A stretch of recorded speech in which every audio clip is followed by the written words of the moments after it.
What you have seen on daytime American TV has really pushed into the prime time. No longer confined to the Jerry Springer Show or Maury Povich, teen moms are exploding onto the national stage, and they just might be taking the toll on America's impressionable young minds.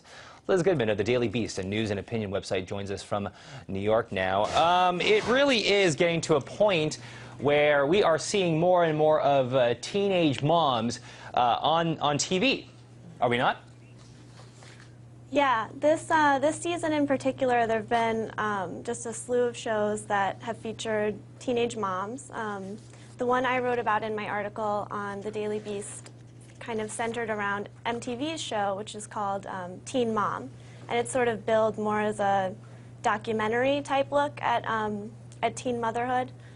And I sort of pointed out some of the problems with that because it's claiming to expose that it's a bad thing to have kids as a young mother, but really it sort of glamorizes these girls. They're the star of a reality TV show. The show is highly stylized. Ms. Goodman, you kind of got into it a little bit, just some of the effects that this apparent glamorization of teenage pregnancy is having.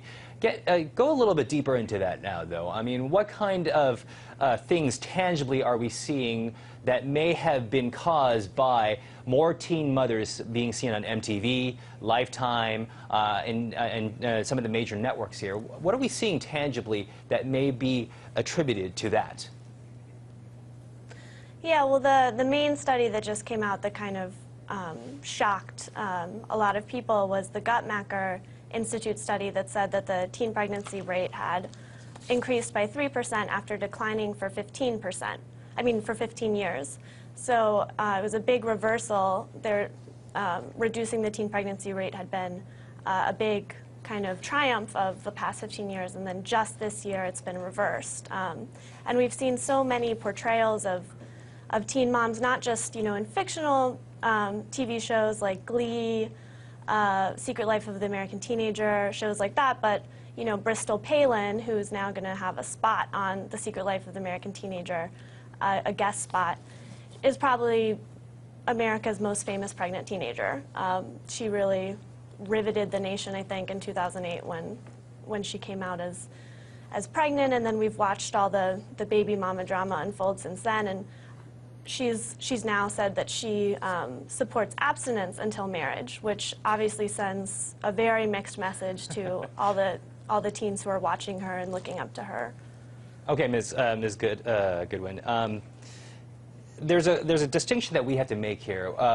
There's a distinction between causation versus correlation here. You did mention the Guttmacher Institute study, but there's nothing that conclusively says this is the reason why we're seeing at least a small spike in teenage pregnancies.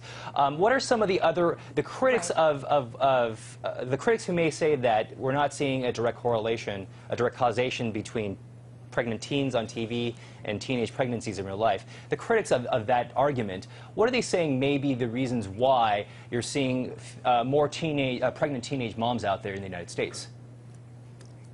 Well, I don't know what those critics are saying. I think my main point isn't that there's a direct correlation between Bristol Palin being pregnant and 3% more teens being pregnant in the U.S. I think my point is that we're showing all these pregnant teens on television. We're not showing teens how to not get pregnant. We're not spotlighting stories that show, people use birth control, people use condoms, and we're definitely never showing abortions, which are very taboo on television and always have been. So, I don't think there's a study out there that has found a direct link. I think it's more that, for example, smoking used to be shown on television all the time. Teen smoking, people would get into cars and not put on seatbelts, and I think the consensus has been, you have to be responsible about images in the media, and that's had a big impact. Liz Goodwin with the Daily Beast, which is an online news and opinion website. Thank you so much for joining us from New York today. Thank you. Thank you.